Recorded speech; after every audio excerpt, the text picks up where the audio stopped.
This is Only the Strong Survive, a podcast powered by Kahn Media, where we dive deep into the world of business, leadership, and innovation. I'm your host, Dan Kahn, and I'm honored to have you join us today. So, let's get ready to learn some survival skills together. Hey everybody, it's Dan Kahn with Only the Strong Survive, powered by Kahn Media and Trade Agency. We have a great episode for you today, and we actually had a couple of little technical issues with the guest signing on at first, so we kind of dived straight into it. So I wanted to just give you a little pretext before we get into the episode. So our guest is one that when I started this podcast, I had a short list of a couple of names of people I really wanted to talk to. He was one of the names. And so I'm so grateful that we were able to track him down and get him to give us some of his time. So his name is Tomine. Dylan is the creative director of Patagonia Provisions, which is a division of Patagonia. He's also an author of two phenomenal books, and you're going to hear me fawn all over him on the interview. One is called Closer to the Ground, and one is called Headwaters. And the first book is really about Dylan's life raising his kids in Washington on Bainbridge Island and learning to very intentionally raise his kids with an awareness of how to forage, how to grow your own food, how to hunt and fish for your own food. So really an understanding of where the food on your table comes from and sort of the byproduct, raising a family that's more aware of the world around them. And it really had an impact on my life. And I think there's a lot of lessons in there. His second book, Headwaters, is ostensibly about fly fishing, but really it's also about river access, about fisheries, about conservation, and the wild rivers that we do have left in the West, and there aren't very many of them. Both are really well-written books. And we also get into his work at Patagonia and what it's like to work for an organization that is in the business of making and selling products, but also of having sort of a thematic message baked into everything they do and advocacy baked into what they do. I was really kind of looking forward to learning more about this, and Dylan completely delivered. So I hope you enjoy this interview as much as I enjoyed participating in it. For your pleasure, Dylan Tomine.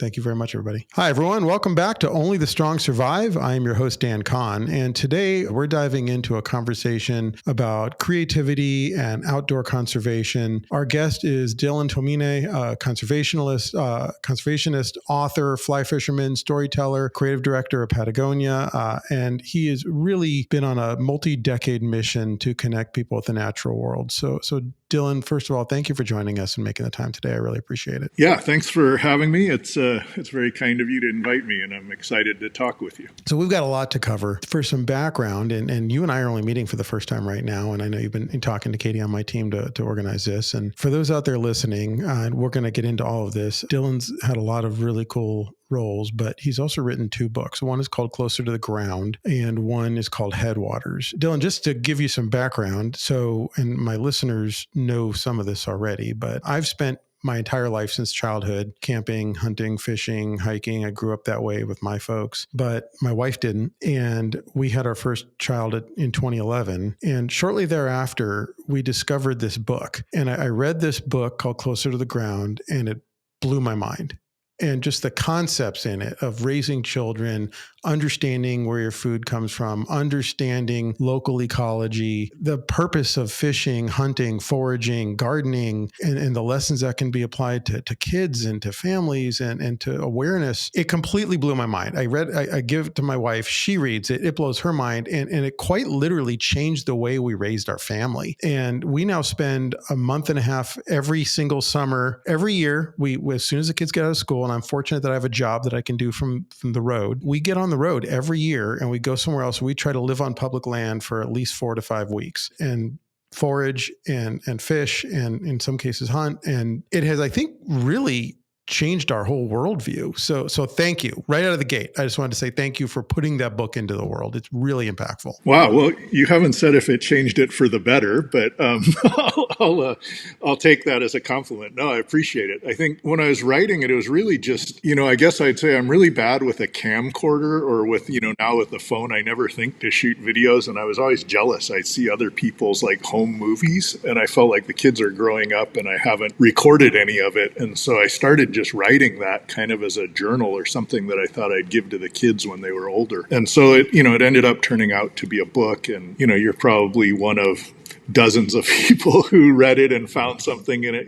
I guess I should clarify that, at least 50% of those sales were probably my mom buying it. But, it's gratifying that somebody else was able to find something that was relevant to their life there. I don't know. I'm curious if because look, I've got a day job. Everybody's got a day job. Everyone, a lot of people live in an urban area because they have to. Some probably live there because they want to. That sort of is the nature of modern life. But there definitely feels like there's a thing happening. And I don't know if I just found your book at the right moment, but it feels like for the first time in a long time, people are starting to ask a lot of questions. And I think maybe the pandemic also pushed people to move. Zoom is suddenly like a normalized thing, but it seems like people are at least asking more questions about like, hey, why do I live here? Where did that food come from? What kind of stuff did you spray all over this thing I'm about to eat? Like, it appears like there's more interest in it than there has been before. Has that been your experience? I think it's true. I think people are, agribusiness and feedlots and all those sort of kind of, the ills of modern food production, I think just operated as kind of a standard part of how we get our food for a really long time. And it's only been more recently that, certainly there were people all the way back to Rachel Carson and even before that shouting about it. But for the most part, I think the average person like myself only really started paying attention to it more recently. And it might be part of this sort of just popularization of food culture in general, that people, you can go over to a lot of people's houses now and they have 3 or 4 different kinds of salt, and when I was a kid, it was, when it rains, it pours Morton's salt. That was it, So I think people are just more interested in food in general now, and hopefully some of that comes with ways to take better care of the planet. Yeah, I agree. So I want to back up a step, but I also wanted to reference your other book, and we'll get into both. But your other book, Headwaters, is excellent. And I've been a fisherman my whole life, but not nearly at the same level as you. And for me, it was until fairly recently bait fishing, a lot of times in the ocean. I grew up in Ventura, not too far from Patagonia, which we'll talk about too. But I came to fly fishing fairly recently and sort of fell in love with the challenge of it. And there's sort of a Zen thing to it where I like hard things. And that is like the hardest thing. And it is so hard. And it's hard. It's so hard. But I also find it incredibly gratifying when you actually just nail a cast, which for me is about one out every 50 times. But I loved listening to that book as well as reading it. I read it and then I got the audiobook of it, which I think, I actually listened to it this summer when I was in Idaho fishing the Salmon River, and I'd be out there listening to your book, and it was like a very cool experience. So, and I do want to talk about like waterway conservation and hatcheries and stuff like that too. But to back up a step, you were in a Patagonia hat. I know you've got a day job. You're also writing these books under the Patagonia imprint. Can you give us a little background on your story? So where did you come from and how did you kind of get on this arc that you've been traveling? They published my books and they liked them enough, they gave me a job, which is sort of how I ended up in this position in a formal way. But I've been working mostly as an outside creative consultant with Patagonia for years. And then the book writing was kind of separate in that I have an agent in New York and we shop the books around. And it was really interesting how it played out because, especially with Closer to the Ground, is I think kind of a general interest book. It's not really like niche specific as far as like a fishing book or a climbing book. And when we shopped it around, we got some other offers, but Patagonia was the only one that came through and said, we really believe in this book. We want to support it. It's going to be our main focus. We'll send you on tour. We're going to get you a publicist. All those sort of things that the major publishers, it seemed like it was just sort of an afterthought or a hedge bet in case it accidentally sells well. And so that really convinced me and sort of brought the two worlds together as far as Patagonia Books, the publishing piece, because I've always considered my writing sort of separate from my real job. Maybe I think of the writing as my real job, but as far as, generating actual income, it's pretty hard to make a living as a book author these days, unless you're Stephen King or something. So that's kind of the recent history. Having read the books, I know you started as a kid. You started just fishing up in Washington, right? And you were going after what, like steelhead and kind of self-taught, I guess, right? Yeah, I grew up in Western Oregon, which is similar. My father was a fly fisherman. I don't know. I guess I'd even go back farther than that. Like I was, I think, one of the few kids that was just like born to fish. like all my really early memories and pictures of me were about fish. I mean, even fishing with like a stick and a piece of string and a hook. And I fished everywhere we went. And my dad was a fly fisherman. And I think he started teaching me to fly fish when I was 9 years old. And then my parents were divorced when I was 10. And I lived with my brother and my single mom who knew nothing about fishing. But I was so crazed for it that, I would ride my bike to fishing places, often like in the rain for miles to get somewhere to fish. Just this crazy obsession. And I don't think it was until later that I realized, people come to fishing through all different reasons, right? Their parents did it, their wife or husband did it, or it seemed like an interesting hobby as an adult, like people pick it up the way they pick up pickleball or golf or something too. I don't think I really ever realized, because I was so in the thick of it until later looking back, and it might have even been during when I was writing Headwaters. I was trying to figure out, why is I such an obsessed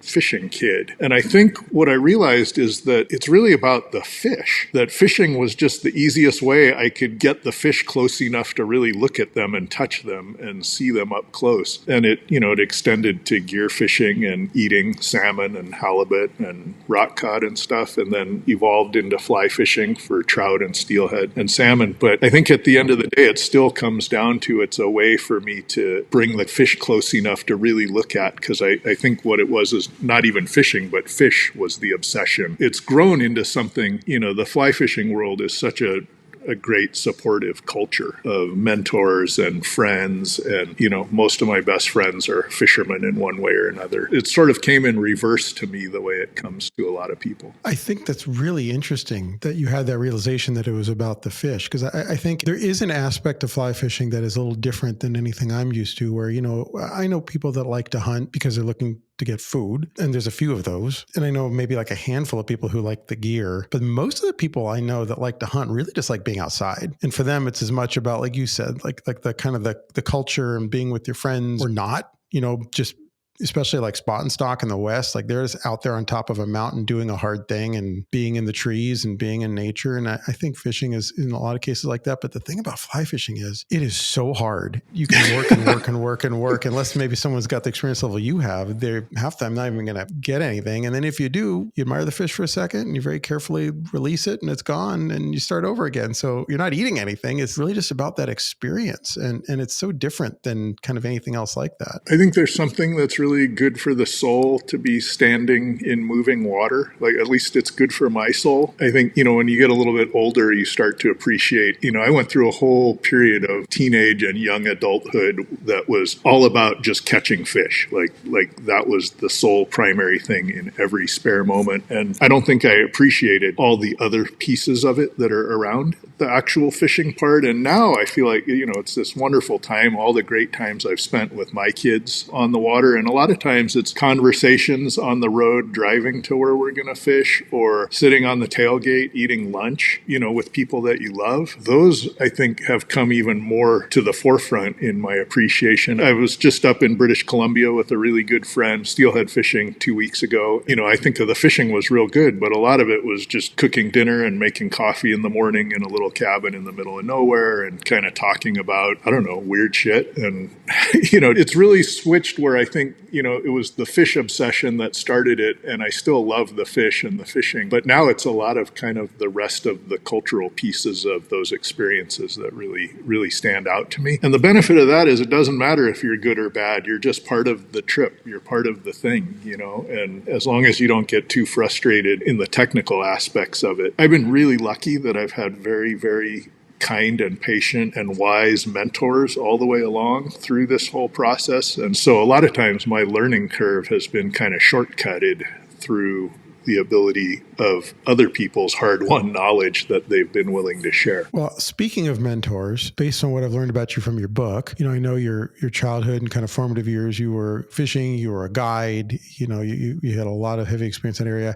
When did you first connect with Patagonia? How did that connection happen? That's a crazy story. I'll try and give you the Reader's Digest version. I actually was doing a journalistic sort of piece, which was to interview the novelist Tom McGuane, who had been a longtime hero of mine, a literary hero. Some of his early books like An Outside Chance and The Longest Silence. I mean, there's sentences he's written that are so beautiful and so shimmering that they're like, I know them by heart. And so I had an opportunity to go interview Tom McGuane, and I prepared this very in-depth interview and went out to his ranch in Montana with a photographer. And there's all kinds of pieces to the story. The first time is he thought I was somebody else that was coming from the New York Times to interview him, which is why he agreed to do it. The other person had a similar name to mine, and I somehow snuck onto his ranch that way. But we had this great conversation. It was a really wonderful interview, and he shared some brisket that he had somebody. Anyway, long story short, we ended up becoming friends and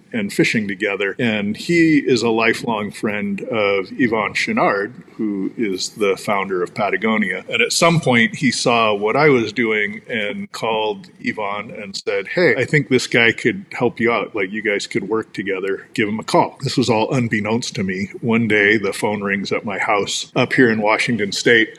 I mean, Tom McGuane is the great connector of people. Like, that's one of his life's work, is bringing people together that he thinks would make a connection. The phone rang, and I picked it up, and this voice said, hi, Dylan, this is Yvon Chouinard. And I think I said, like, get the fuck out of here, and hung up. Like, I thought it was somebody playing on me. And then it rang again, and I picked it up, and he said, hey, McGuane said he thought we should try and work together. Why don't you come down and we'll chat? So I went down. This could be way too long of a story, but it was a strange experience. I went down there. I kept thinking, like, is this a business meeting, or are we just going to talk about fishing because we're kind of fishing buddies, or our mutual friend is a fishing buddy? So I went down there. He was nowhere to be seen at the airport when I landed. And then I was looking around, and there was a woman with a cardboard sign that had my name on it. And I recognized her, and it was Gretel Ehrlich, who's another writer that I really admire. And I'm like, why is she standing there with my name? Anyway, so I went and introduced myself, and she said, oh yeah, Yvon's surfing today. He asked me to come and pick you up. So we went to their house. I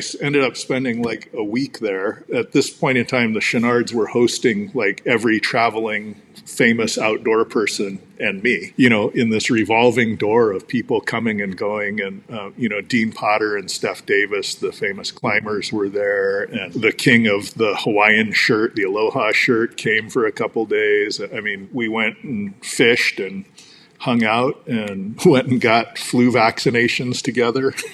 and then after that, we ended up working together, and they asked me to help them come up with some ideas for projects. And I wrote an ad for them that said, don't buy this jacket, which they ended up running in the New York Times, and was kind of the beginning of their, at least externally, kind of this communication of don't buy stuff you don't need. This kind of anti-consumerist ethic. I remember that ad. I didn't know you wrote it. I wrote it, and then it sat in a file somewhere for like 3 or 4 or 5 years before they decided they were ready to use it. So I thought it was never going to see the light of day, and I was surprised when it actually happened. But since then, Yvon has become a really, like, outside of my parents, potentially one of the really most powerful influences in my life. I've done a bunch of different jobs for them. They've published these books for me and beat out other publishers in support, and even what they were willing to bid for them. So a lot of, I think, my life today and how I think about things really goes back to Yvon and Melinda. That's amazing. That's really cool. And tell us briefly, your current role is, I think, creative director at Patagonia Provisions. Is that right? Yeah. So they decided to, Yvonne's always said that, people only buy a jacket every 4 or 5 years, but they eat like several times a day. And that, if we're going to have an impact on the planet, the easiest path is through agriculture and food. And so they decided to start a food division called Patagonia Provisions, and I'm the creative director there now. I work with a bunch of really talented food-specific people, but it's an interesting project. I'm hopeful that it's successful and that it can have the kind of impact that Yvon imagines. But we're deep into regenerative, organic, certified agriculture and, ocean fishing and farming practices that are beneficial. Just lots of we have a organic beer that's out now in partnership with Deschutes Brewery. So I'm learning a lot. It's really fun. It's really interesting. And it's, pretty hectic too. But I'm excited about the ability to actually kind of influence thing in a way that's not clothing. It's interesting that you're working on, by the way, I've had the canned oysters and they're excellent. Oh, the mussels. Yeah. Yeah, the mussels, excuse me. Yeah. And they're really good. Yeah. And it's interesting that it's kind of the two books are both kind of orbiting around what you're doing now. So sustainability and the food chain and all of that. So to get back to the books for a second, now I want to get into Headwaters and I have a lot of questions about that, but getting back to closer to the ground for a minute, understanding that it sounds like it started off as sort of a way for you to kind of record or document these experiences for your kids. The book, I think it published in 2012, something like that? Yeah. Yes. Give everybody just the kind of Reader's Digest recap of what the book is about. And then I'd love to get your take on it now. So we're almost 13 years later. How do you think it holds up? And when you look back on it, what do you think?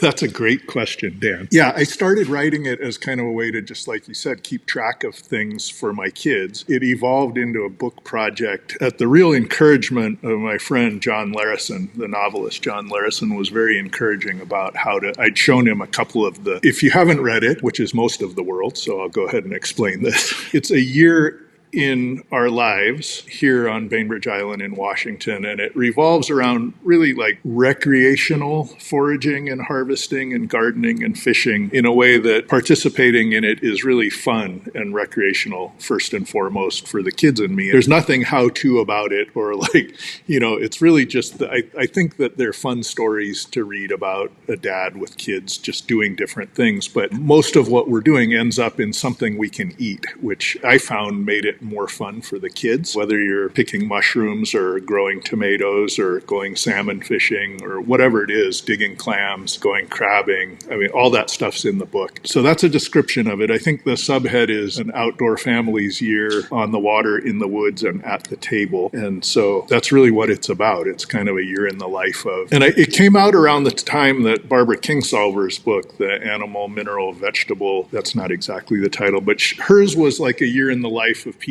eating locally, and it was very much like an experiment. They decided to see if they could just eat within 50 miles of their house, or I can't remember what the distance was. Close to the Ground is really much more about just the stories of kind of relationships and activities. That was not an experiment. It was just kind of how we were living at the time. And then I think the second part of your question was, how do I think it holds up? That's a hard question, I think, to ask any writer. Time goes by and you look at it and there's parts of it where you go, ooh, wow, I could have done that better. I really like the stories. I think they're fun to read. If it's any indication of how fast time passes in the book, my daughter Skyla is 7 and my son Weston is 4 by the end of the book. Skyla is now a junior at UC Santa Cruz, and she's 5 foot 10 inches tall.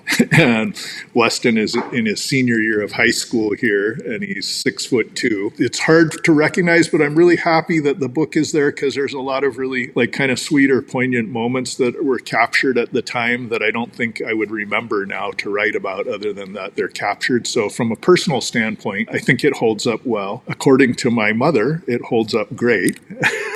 If nothing else, it's worth reading because the writing is gorgeous. It's beautiful writing. And I really appreciate the time and care you put into it. And I think my wife felt the same way. And I've recommended the book to a lot of people. So it's at least 10 from my end. So we're doing our part to help sell you books. But it is gorgeous. Okay, well, if those numbers are true, you might have doubled my sales, I mean, that's good to know. Thank you.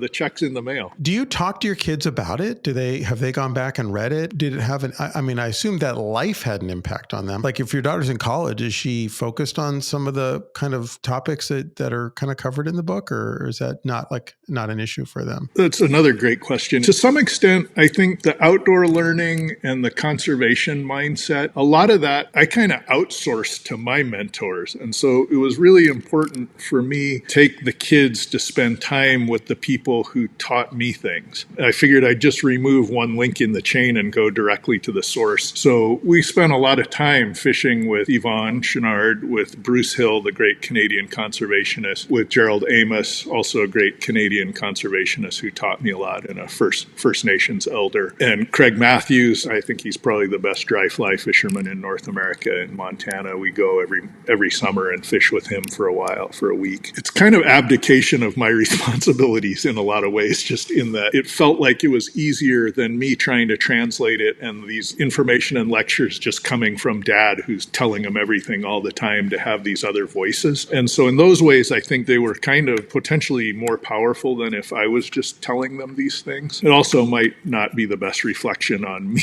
as a father in trying to find other people to do that duty. That was one of my very intentional strategies. And, the things that was really important to me that with Skyla, that I raise a daughter who becomes a woman who's comfortable in the outdoors, that can drive a boat, that can cast a fly rod, that can identify edible mushrooms, so that she wouldn't be dependent on a husband or a boyfriend or whatever to do these kind of activities. And so on that, I'm really proud of her. I mean, she's an unbelievable outdoors woman and a great cook and very politically activated. She's a politics and feminist studies major. A lot of the activism that we were involved with in a family and that I continue to work on in her has translated out much more to social and political issues. But the important point of pride for me is that she is an activist. So that, I think, is very gratifying. And then Weston, who's younger, same thing. I wanted him to feel comfortable and competent in the outdoors, not take for granted kind of the things, the opportunities that we have. And so what that involves, he's been involved in a bunch of the salmon net pen protests up here, and I think has been able to kind of raise awareness in his school around some of the issues. That activism that runs through the family, I think for him is much more around social stuff as well,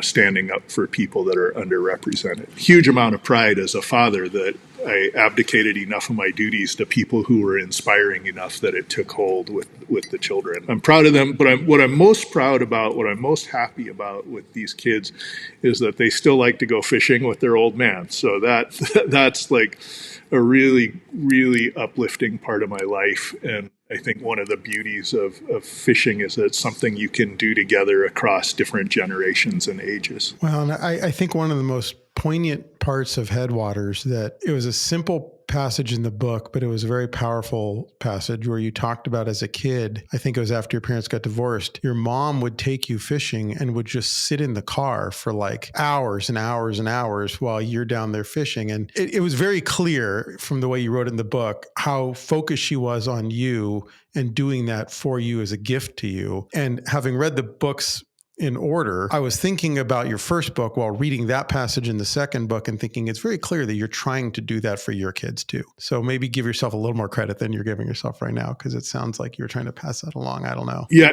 I think you're right. I think the great enduring lesson I learned from my mother is about unconditional love, and doing whatever it takes for your children to fulfill their own kind of dreams. My mom didn't know anything about fishing, didn't care anything about fishing. As I wrote about in the story, she was a busy grad student trying to get a PhD and work a full-time job. So she couldn't go fishing with me. She had to study, and the way she figured out how to study was she could sit on the side of the road in the car and spread her books out on the dashboard and study so that I could have 3 hours or 4 hours of fishing every Sunday. And that's something that, it's another thing I probably didn't appreciate until I was much older, because, when you're a kid, it's just like, oh, this is what we do on Sundays, and you have no idea the sacrifice that the parent is going through to do those things. And then I think it's outside of either of the books, but I'll just share sort of a theory that I have around parenting, is that when the kids were small, as they are in Closer to the Ground, 7 and 4 years old, when we wanted to spend time together, they did what I wanted to do, right? Because they were unformed. They didn't have their own sort of prerogative. It was just like, hey, I want to go crabbing or fishing or clam digging, and I think it'll be fun for the kids, and so we'll gear up and go do it. And it was fine. Both kids, when they got older, were very involved in pretty high-level travel sports, which if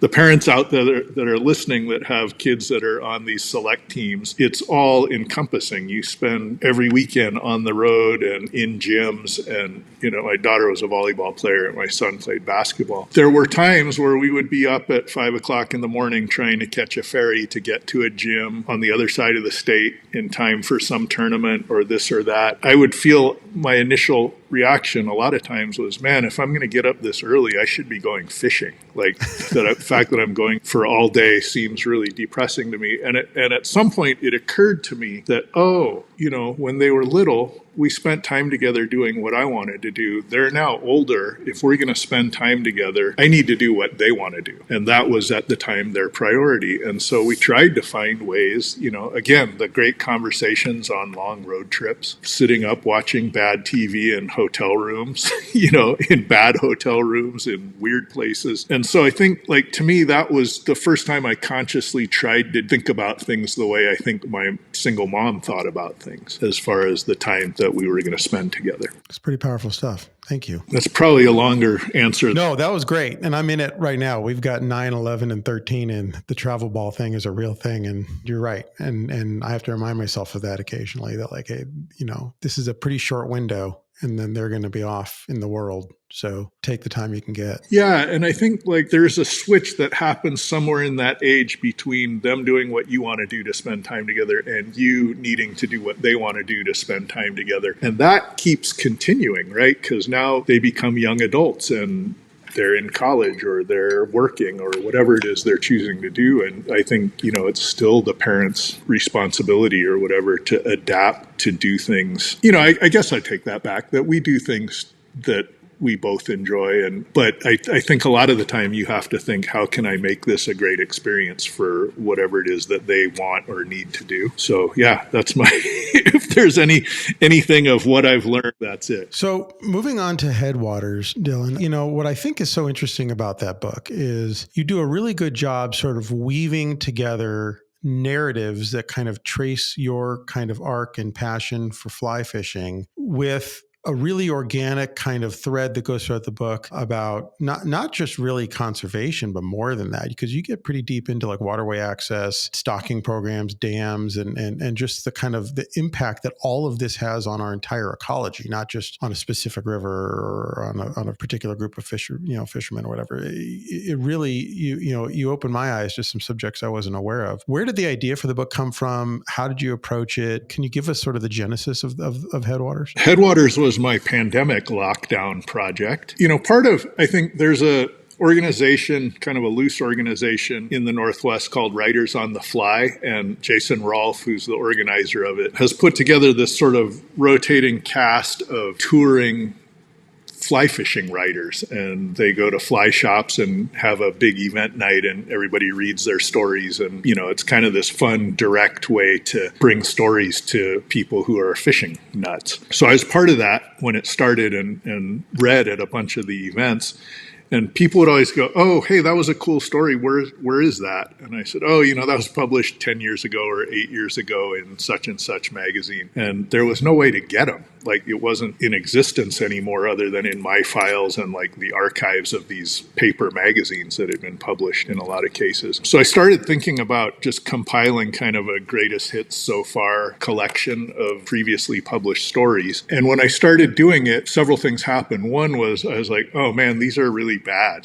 Like stuff I was writing 15, 20 years ago sucks. That was part of it. And then part of it was as I started to compile them and weed out the good ones from the bad ones and edit and kind of clean up, I thought, actually altogether, these stories tell a kind of story that over this 20 years of publishing, you can really see what I was interested in writing about, how it changed. The first third of the book, I would say, is mostly just kind of gonzo adventure, travel, fishing stories. So all over the world, crazy stuff happening or just funny, weird stuff happening. And then the middle part of it is very heavily conservation writing oriented, and this was all just chronological. This is just how I was publishing things out there. And then the last third of it, there was much more emphasis on kind of personal relationships and sort of the social, cultural sides of my experience as a fisherman. And so I thought, wow, maybe that tells a story in of itself if I can put those together in a chronological way. And I'll fix up the parts that are really bad, but try not to change it so you can also sort of see, if anybody cares, how my writing style changed over time. And then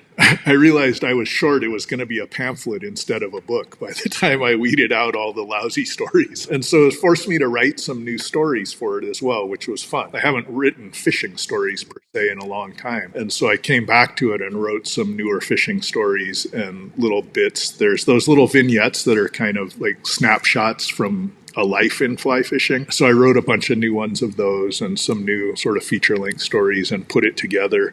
Some people I know think the best part of the whole book is just the notes about the stories in the back. There's a whole thing of like where and how and why they were published. But for me, it ended up being really satisfying to kind of have this arc of consciousness and how it changes for a writer. I just don't think anybody's the same writer over 10 or 20 years. Oh, I think that's true. For those listening at home who haven't read the book, can you dive in a little bit into your take that's very well illustrated, I think, over the course of the book on stocking programs? Because I'll be totally honest, I don't know, I've fished probably 10 major well-respected rivers in the West, and I've caught browns, I've caught rainbows. I always sort of thought stocking was just like a thing that just the state or whatever did, and it was fine. And oh, good, I caught a rainbow this time. Cool. It never dawned on me why this is happening and that it's having a negative impact. And so your book really opened my eyes to that. So can you kind of summarize that whole kind of thread throughout the book? Yeah, that's a huge one.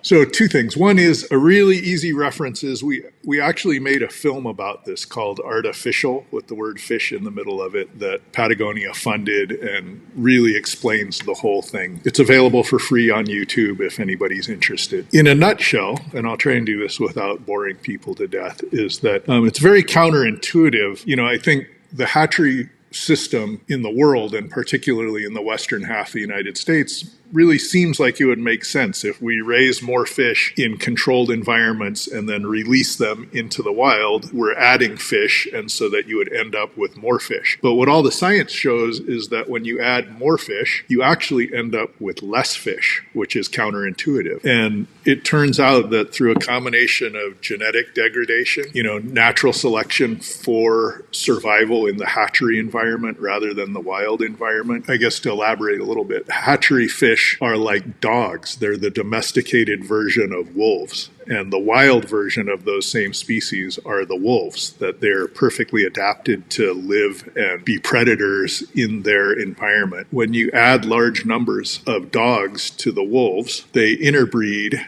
and it creates weaknesses for survivability in the wild through interbreeding. So like with wild salmon and steelhead, I believe the first generation from a mixed wild and hatchery pair has a 50% lower survival rate than a wild pair. And so you can see that if you keep adding these genetically weakened fish to the system and allow them to spawn with the wild fish, that you're actually sort of on this path towards extinction, that as the generations go by, you have fish that are less and less able to survive in the wild. So it creates lots and lots of problems. There's all kinds of other issues too around increased harvest and increased predation. The wild fish kind of scatter through the stream and move slowly through the watershed. The hatchery fish, when they dump them into the river, are in huge schools that stay kind of packed together. And those fish outcompete the wild fish just by sheer numbers. They overwhelm them for habitat and food. And then they also bring huge numbers of predators, unnaturally high numbers of predators come to those rivers to feed on these dumb hatchery fish. And because the number is unnaturally high, they also eat a bunch of the wild fish in the process. So it's sort of like every life stage, the addition of hatchery fish reduces the amount of wild fish. And so I think that's the nutshell. There's a whole bunch more science around it, and there's some of it's in the book, a lot of it's in that film, Artificial. It's a very tangled political, financial system that is supporting the hatcheries, and so it's very difficult to get rid of. But in the places where hatcheries have closed down, in a number of them, the rebound of wild fish has been like mind-blowing. So in the state of Montana in the early 70s, they found proof that the hatchery fish were damaging the overall number of fish in the rivers, and they canceled the hatchery program in rivers in Montana that had self-sustaining wild trout. And the result was, I think within 4 years, they had an 800% increase in total trout numbers. And in the same 4-year period, the biomass of the trout went up 1,000%. So there were not only more fish, they were bigger fish. And all it took was not spending the money on the hatchery facilities. If we learned anything from 2020, which generally speaking seems like kind of a dumpster fire every year in general, but it was shocking to see how some of these places rebounded just from not having human intervention for a few months. It was kind of incredible, really. Yeah, all the wildlife that was walking through the village in Yosemite. And Yeah. I think there was a lot of that. It's hubris, right? It's this idea that I think it's really more prevalent even in the western half of North America. It's this pioneer spirit that we can fix things through engineering, that we can do better than Mother Nature. If we cut down the forest, we'll replant it and the trees will be more numerous and better. If we build a dam and it cuts off the salmon from their habitat, we'll put a hatchery in and fill the river with artificial salmon. That kind of mitigation for resource extraction has just been the way that the West was built, and it's continuing. But I think part of it was just this manifest destiny, right? That you had this unending Western movement. We could just keep going to virgin land. Then the settlers hit the Pacific and they had to start figuring out how to mitigate for the damage that they were doing. And I think now here we are 100 years later, and we're realizing that the solutions that we came up with were mostly these sort of command and control engineered solutions that actually aren't working. But there's such a sort of old boy network and traditional way of doing these things that it's very difficult to dismantle. Even when the science is clear, there would be better fishing and more fish and all those sort of things if we just stopped wasting the money, which you'd think would be, a primary conservative political standpoint. Wait, we can have better results with less expenditure. Let's do it. Let nature find a way. It'll self-correct. In a bunch of these rivers, salmon and steelhead rivers, where they've canceled hatchery programs, the rebound in numbers of wild fish that came back at zero cost, after decades of spending billions of dollars on the hatchery programs, when they were canceled, the rebound of wild fish has been staggering, like numbers you can hardly believe. So I'm still hopeful that we could stop wasting money on shooting ourselves in the foot, but it's an uphill political battle for sure. Well, that's a good segue into one of the questions I wanted to ask, which is that both your career and your current employer have done a really interesting job, from my perspective, weaving together commerce and conservation, which those two things are not historically super easy to intermesh. But it seems like, and again, I'm jaded. I grew up not terribly far from Patagonia HQ, but it is interesting to kind of observe a company that I read Yvonne's book, My People Go Surfing, a long time ago. He's,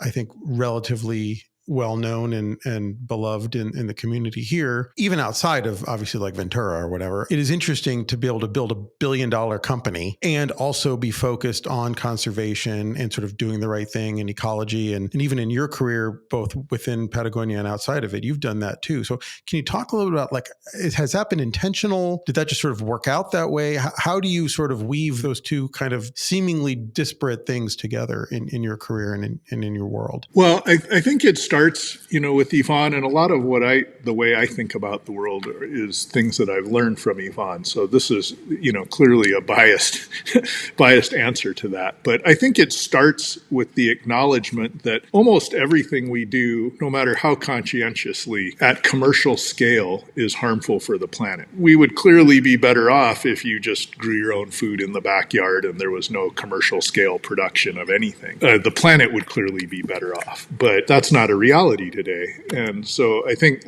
with Patagonia, with apparel, they work on several levels. One is trying to figure out ways to make a raincoat or an insulation jacket or wicking underwear that causes the least amount of harm possible.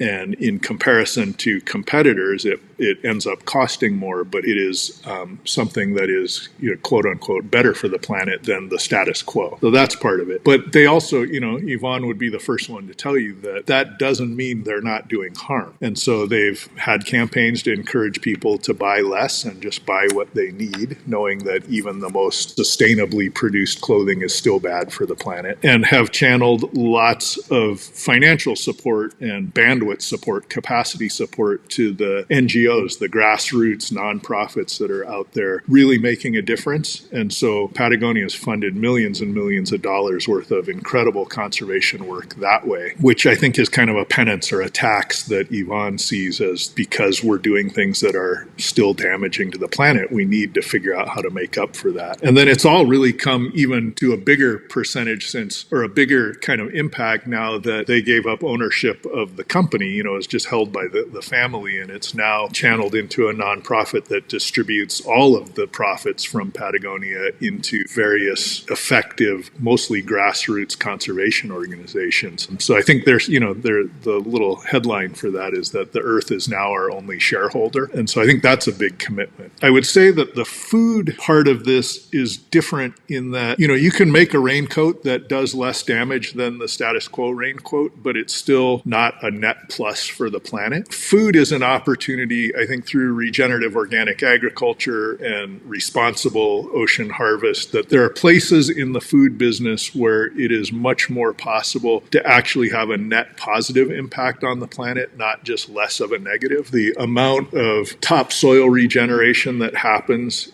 in regenerative organic agriculture is a net positive. I think the using of less water and less tilling, all of those things that are out there, it's slow. We're getting there. It's very difficult to make those things, when you're up against the agribusiness, monocrop, Monsanto-funded sort of way of growing vegetables and wheat is very difficult and very expensive. But I think, the movement's just starting. Eventually, we're going to get to a place where you can eat food that the growing of it actually improved the planet. Interesting. There's a great documentary called The Biggest Little Farm. Have you seen that? Yes. Yeah. It's like 2 miles from where I'm sitting right now, and it's a really cool organization. And really? That's exactly cool. what they're doing. Yeah. They took a monocrop piece of land that was nuked. I mean, it was completely just so saturated with pesticides and stuff. There was no biome in the soil left. And over time, they've turned it into this amazing place. And they have like a homeschool now and all these other things going. It's really cool. I think there are people that are realizing that are doing that. I think what's difficult politically is with the way the Farm Bill is created and the way these large multinational agribusiness companies control,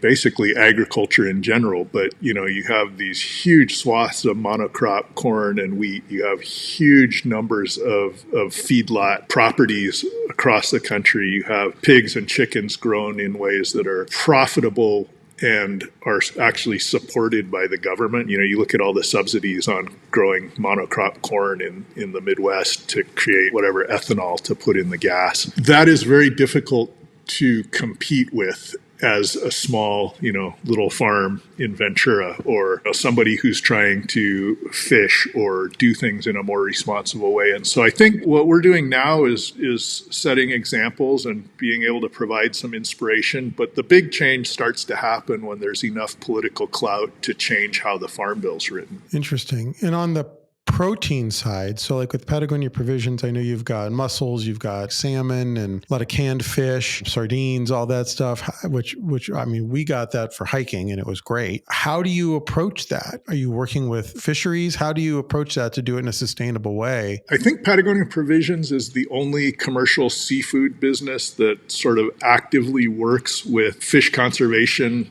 nonprofits, like directly in partnership to sort of identify places that we can harvest or that we can grow. So the shellfish, the mussels, come from Europe and are grown in places where they're really important to helping clean the water and provide habitat. The small fish, so the anchovies, the mackerel, the sardines, are part of Yvonne's theory of eat the bait, that, the protein source when you eat lower on the food chain is much more effective way to feed people than eating a swordfish or a tuna, like an apex predator that takes, so many pounds of those small fish that it's better for us to just eat the small fish directly, that it has less of a negative impact on the food chain in the ocean. And then the salmon, the pink salmon that we're selling now, are harvested by solar-powered reef nets off the mouth of the Fraser River in the Salish Sea here in Washington State. It's a zero bycatch. The fish come into these nets and can be identified by species before they're even handled, and the non-target species are released unharmed. The target species comes from an abundant run of fish that we can identify very specifically. And then because they're in place and the winches are all run on solar power, there aren't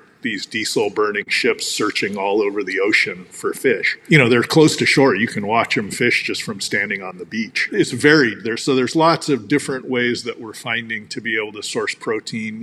Sneak preview, we've been in bison in buffalo before, and we're looking to get back into that business now. It's not for sure yet, but we're looking at the restorative power of free roaming bison, not the feedlot bison, but herds of buffalo that are allowed to roam freely on the open prairie, it turns out are really vital to the health of prairie grasslands, which are one of the great carbon sinks in the world. So there's a lot of thought that goes into any, almost to the level of it being really tedious, but that's sort of the level I think we feel we owe our customers to be this responsible. That's really interesting. So on that note, I'm fortunate that I get to work with a lot of younger creative people, and in my sort of other job, in a marketing agency, I'd say the mean age is about 28. It's interesting that the people in that age group, they very much want to sort of fuse their passions with their career. And I think that is something that in previous generations were maybe things that we were sort of told you have to keep separate. Like, hey, you want to go be an activist or a fisherman or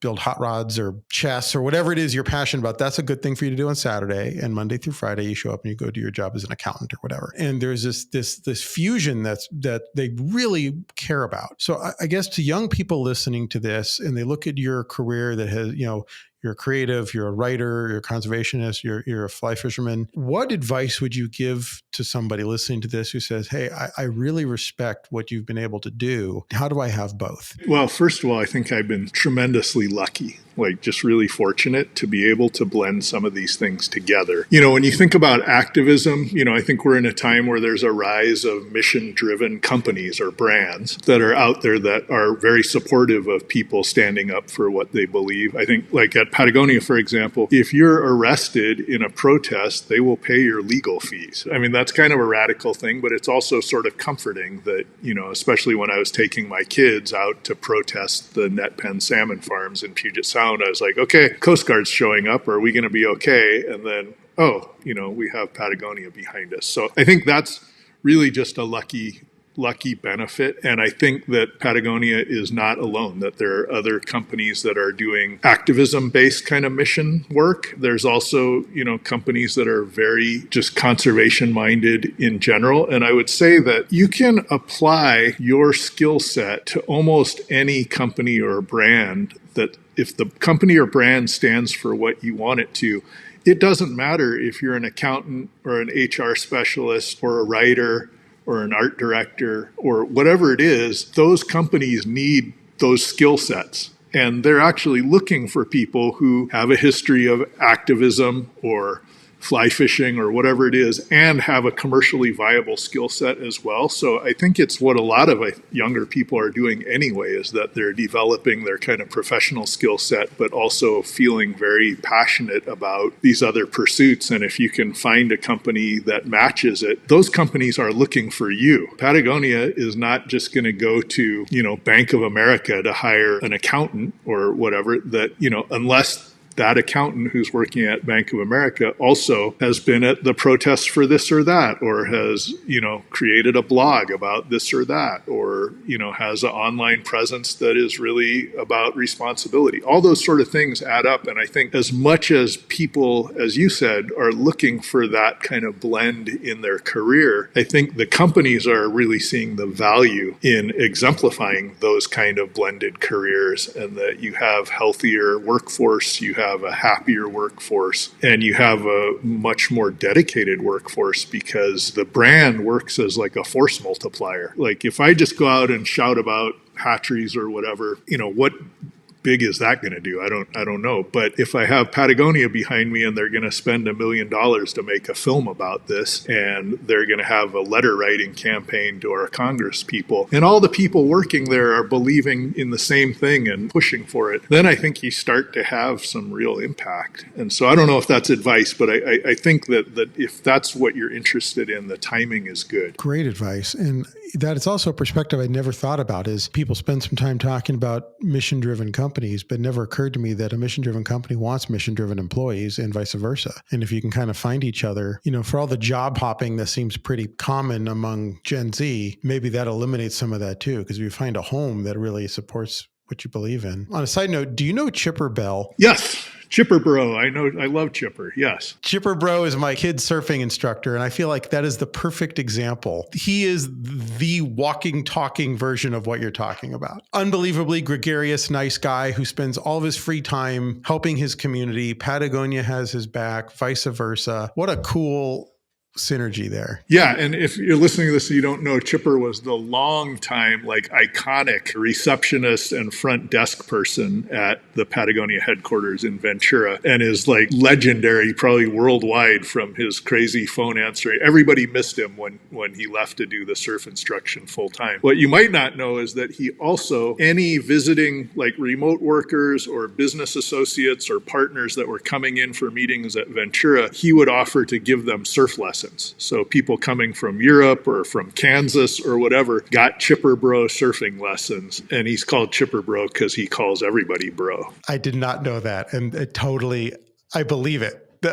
Lovely human being. Yeah, he's like a great ambassador. An excellent human. I couldn't agree more. Just what a neat guy. So yeah, everybody needs a Chipper Bro. Just to add one thing to what you were saying about the brands looking for mission-driven employees and employees looking for mission-driven brands is, I think what happens is, I've seen this a lot, I've experienced it myself too, is that, Patagonia makes up a huge part of the identity for everyone who works there. It doesn't just feel like a job for people, that people who come to work there and stay and really embody and embrace and sometimes create the culture of being able to make a difference for the planet, being able to change things within the community, within the continent, within the world. Because of that, I think you end up with a group of people that share an identity with a company, which is kind of a strange thing when you think about it, but it's also kind of a beautiful thing because it creates a community in of itself that's a little different than if the priority was just to make money. That's a good point. It feels like remote and hybrid work is also sort of normalizing that a little bit, right? Where it's less about hey, I want this big job with the big paycheck, but I have to move to LA or Manhattan or whatever. And it's okay, now we're kind of on the same playing field here. You can live where you want to live. You can work where you want to work. Pick a company that aligns with your values, not the one that's closest commute or whatever. I think that aligns with values thing that you just said. I think is really, it's important. And I think it's become more important to how people feel about what they do for a living. Because, for most people, the job you do day in and day out is the thing you spend the most time doing of anything, right? So it feels good to work for a company that you believe in. That's a really good point. So as we're kind of running out of time here, and you've been very generous with our time, Dylan, I did want to ask a question I ask every guest. So this show is called Only the Strong Survive because, unfortunately, I've learned all of my lessons in life through the School of Hard Knocks. I have to screw something up and break it and go, okay, well, that was bad. Don't want to do that again. And then figure out, okay, I learned from it and I move forward. As you look back on your career, well, thanks. It's been an interesting road. As you think back, what is the biggest mistake you've made in your career and what did you learn from it? Oh, there's so many to choose from, Dan. I'll go back to an early mistake. I was very academically proficient in high school. It was very easy for me. And for example, I didn't really learn how to study or I could just kind of float through. I think I went to high schools that were also not top academic institutions. I think a lot of kids who have good grades or who are doing well academically, especially at that time, it was just assumed that I should be in the medical field. I should be a doctor. And so without really thinking about it, I applied to colleges as a pre-med major because that was what was expected. Maybe now it's different. Maybe it's software engineer or, there's something else. I don't think doctors are the income generators they once were, but that was seen as like the secure path. This is the thing to do. Smart kids go do this. And I got to college and I went from feeling like I was the smartest guy on the planet to all of a sudden being around all these really motivated, really smart people. Within the first set of midterms, I suddenly felt like I was the dumbest person on the planet. I tried to persist because this was just what I was told I should. I don't think nobody ever told me directly. It's just what I absorbed is what was expected of me. And so I kept going with the organic chemistry and the calculus and the advanced biochemistry. And it got to the point where I was flunking out. My grades were so bad that the dean called me into the office and said, you have two choices. You can change your major or we can kick you out. It was the first time I ever had anything like that. I felt like somebody punched me in the stomach. He said, go think about it for a few days and then get back to me. And we set an appointment. I came back after a couple of days and he said, well, what are you going to do? And I said, well, I don't even know how to do this. This something like this has never happened to me. I don't know. And he said, well, you have all your eggs in this basket that you think you're going to be a doctor. I guarantee you, even if you bring up your grades enough, that you don't care about this stuff enough to be competitive, enough to get into a med school. And it was pretty harsh, but it was actually really valuable to me. And so I asked him at that point, I was like, oh shit, this dude's right. I saw how bloodthirsty and crazed the other pre-med students were and how they were studying around the clock. They weren't going fishing in the afternoon and he said, well, what classes do you really like? And I thought about it, realized I like the reading and writing classes. I like the general survey English stuff I had to take to fulfill this science major. He said, done. We're switching you to an English major. Check back in next year and see how it is. And so all of a sudden my homework went from these calculus formulas that I could not even comprehend what they were to reading The Sun Also Rises and Walt Whitman and writing stories. And I felt like the world just opened up. All of a sudden it's this stuff that's super interesting to me. And I realized that the people who were doing really well as pre-med had that kind of interest in the hard sciences and math. And that wasn't ever going to be me. And so I would say that my mistake was just thinking this is what's expected of me. This is what I'm going to do. And thankfully, I ran into this dean that sort of changed the course of what I was going to do. And so I became a writing major in the English department. All of a sudden, college classes were fun and interesting and challenging in a way that was really good. Does that count? I don't know if it's really a mistake I made or what. No, that counts. I'm curious. Have you ever reached back out to that dean at any point to say, hey, you kind of changed the course of my life? After Close to the Ground was published, I went back to the town. I did a reading in that town. I sent an email to this guy's email address. He didn't remember who I was. Oh, wow. So, you know what? You remembered him. I don't know how this applies to anybody else if you're listening, but I guess I would just say that I think when you find the thing, and it's not easy when you're young to know what your thing is going to be. I had no idea. And it's not like I'm ended up king of the world because of it or anything. But I think that really the aspects of your life become much easier when you find the thing that naturally comes to you. Either you're naturally good at or you naturally enjoy. It continues to this day. I still love to write and read, as much as that might be a dying pastime. But, I think that's the lesson to me, is that if you can explore a bunch of different things, you're more likely to find the thing that will ring the bell for you. And that when you do find that thing, everything just becomes easier. I think that's really well said. Thank you. And what you do matters. It certainly made an impact on my life and on my kids' life. So for that, we appreciate that you listened to that dean. I'm glad you did. Thank you. It's really good to hear. I think a lot of times if you're a writer, especially I live in the woods in the Northwest, there isn't a whole lot of social contact with the outside world. I'm not a hermit, but you know what I'm saying. And as a writer, I think a lot of times you feel like you're kind of shouting into the wind, you write stuff and it goes out there and then that's kind of it. And so it means a lot to me that we have this personal contact, that it meant something to you, something that I wrote down that's really impactful. So thank you. Excellent. So Dylan, if people want to learn more about you, about your books, about you as an author, about your work at Patagonia, where can they go to learn more, follow you, all of it? I'm on Instagram, so that's an easy way. Just Dylan Tomine, just my name on Instagram. I have a website that is dylantomine.com. Not real creative there, but I wanted it to be fun. online. But that's sort of a one-way street. It just has information about the books and stuff. Instagram, if anybody needs to reach me or has a question or whatever, hit me up on Instagram, and that's a good way to go. Excellent. Thank you so much, Dylan. It has been a real pleasure getting to know you and talking, and thank you so much for your time. That is a wrap for today's episode of Only the Strong Survive. If you enjoyed this conversation, I would love it if you could like or comment on this video or audio wherever you enjoy it, and please share it with your friends. You can also check out our new channel on YouTube as well. A huge thank you to Dylan for joining us. Until next time, bye everybody.